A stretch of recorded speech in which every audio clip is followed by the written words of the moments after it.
Hello there, retro heads. Benny Williams here again from A Hermit's Hideaway, and I haven't done one of these videos for a while, so I thought I'd better had. And this is going to be a Snes unboxing video. So, as I mentioned before, I only had a couple of boxes left. This is the last of my collection as it stood, as I originally had it and bought over the years.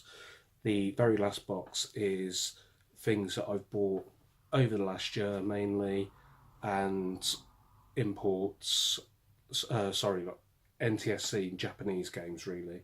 So Super Famicom and North American titles. So that'll be the last video until I accumulate another box worth, and then we'll do another box in the future. But as we haven't done one of these for a while, we shall do it this evening while I'm feeling up to making a few videos. So starting off, we've got Street Fighter 2, hailed to be one of the best versions of Street Fighter. Aside from this, it's Street Fighter 2 Turbo that people go mad about and absolutely love.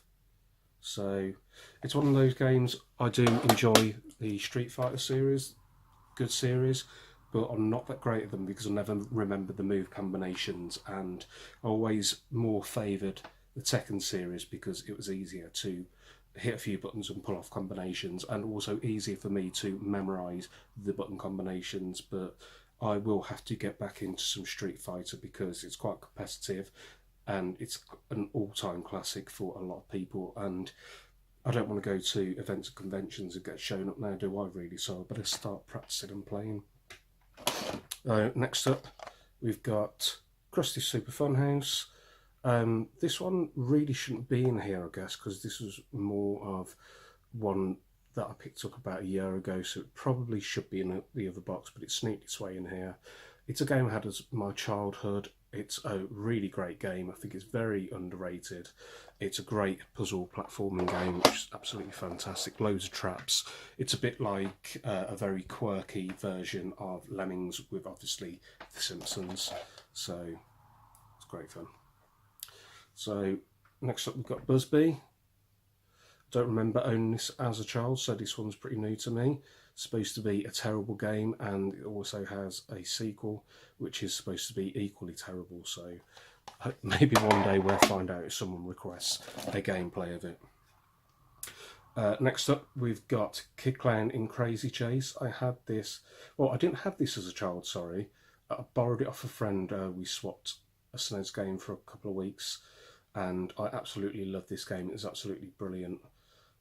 Basically, it's almost like an isometric view where you're running away from a timed bomb, and you've got obstacles, so it's a little bit like Jungle Hunt where you've got to jump over things and try and avoid pits and upcoming objects and things. But instead of sort of going up at an angle, you're coming down at an angle and you're running, and you can slow down and collect things, stop and jump. But you basically, it's almost like a running platformer, but it is great fun. Highly recommend the game. Absolute hidden gem. Fantastic game. Earthworm Jim. I bought this back again probably about 2 or 3 years ago now, and I've never opened it and tried it to see if it even works, which I'm absolutely terrible for. I used to be quite good at this, but it is quite ruthlessly difficult, sorry. And I used to have the strategy guide, if I can get my words out today, for this, and it was back to back with the Donkey Kong Country strategy guide in the magazine at the time, so I nearly beat it back in the day, and I memorised a lot of the strategy guide for Donkey Kong Country, so I know a lot of the secret areas and things like that, which we will hopefully see in an upcoming video. Hopefully I haven't covered Theme Park before. If I have, I don't know what the hell's gone wrong, because this is my only copy of it. It was one of those games, it was good for its time, quite frustrating to try and play now because it takes up a lot of time, a lot of patience, a lot of strategy, and you just got to really be in the mood for it, and I'm very often not in the mood for something as big and as long as this. I used to be able to do quite a few of the levels on it. I couldn't really get much further than the 4th or 5th level, or the 5th day, whatever it was. Next up we've got the super ultra hard Super Ghouls and Ghosts.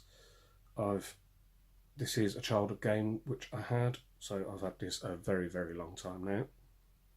So, as some of you may know, I've got a bit of a hoarding habit, so I never really got rid of these games, so they're just always there, always with me. So I've still got to get a copy of Maximum Carnage again, which I haven't got at the moment. Next up, we've got a classic game, which is Street Racer. I spoke about this quite a lot over the last few months, funny enough. With people like David Birdsall, I think, mentioned that he had it on, I think, on the PlayStation 1 and on the Snes. And he spoke about the game before, I believe. And it's actually a really good game. I assumed that it wouldn't have aged very well and it wouldn't be such a good game by today's standards, especially for retro games, but I thought it was all rose-tinted glasses, but it is pretty much as good as I remember. It's a great game. So next up we've got Killer Instinct, another game which I used to play quite a lot, but I wasn't really that good at. Again, it's a bit like Street Fighter, where you've got to memorise the moves and the patterns, and yeah, it's a really good game. Obviously, there's an arcade game of it. There was a sequel to it as well. One of my friends, Craig Turner, who is the organiser of Revival Retro Events, it's one of his favourite arcade machines, and he's got both of those. So it is good fun to play against other people, but again, I can never remember the moves or pull them off. Next up, we got Space Ace.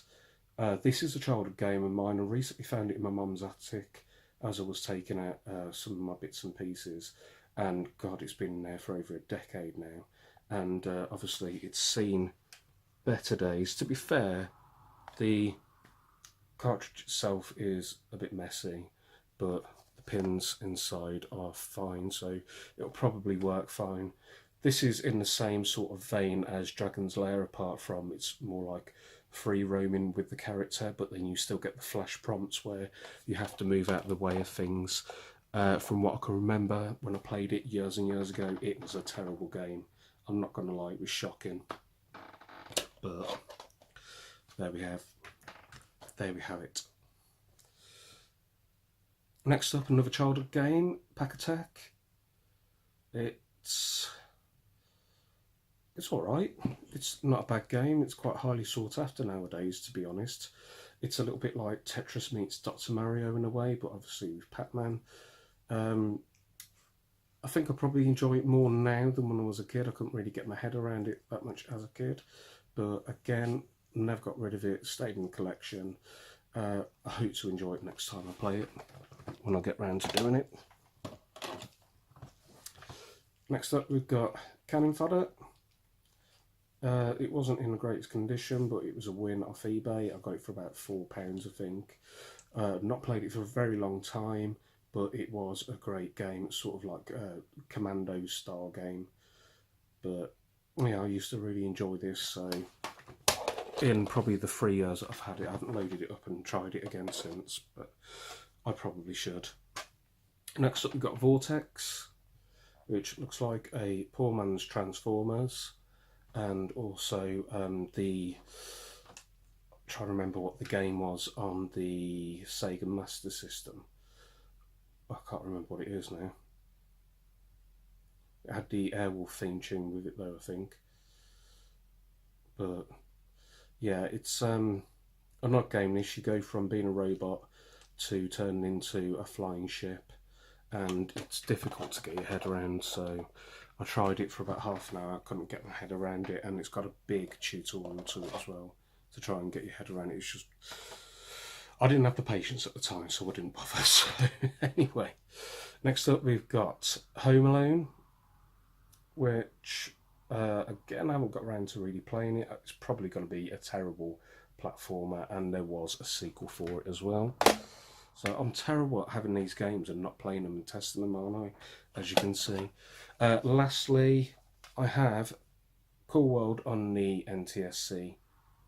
I've had this since I was a child. I think my dad accidentally bought it one day thinking it would work on the Super Nintendo. We didn't have the converter. I didn't know about the converters, but I've held on to it ever since. And Unfortunately, if this was the PAL version, it goes for a hell of a lot of money now, so I wish it was the actual PAL version of it, but it's not. It still commands a fair price, you know, probably about 30–40 pounds maybe for the NTSC version, but I have tried this in emulation before and it wasn't really that much of a good game from what I remember. But I do have a converter now, and maybe one day I will get round to playing it unless someone requests it, and then we'll just have to, won't we? So that was the final box of the collection, which I've had pretty much bar a handful of them where I've got over the last 2 or 3 years, but the rest of them is a majority of my childhood collection. So we've got one box left, and then after that we are going to have to buy some more until we fill a box again. So thanks for tuning in, Retro Heads, and I'll see you soon. Bye bye.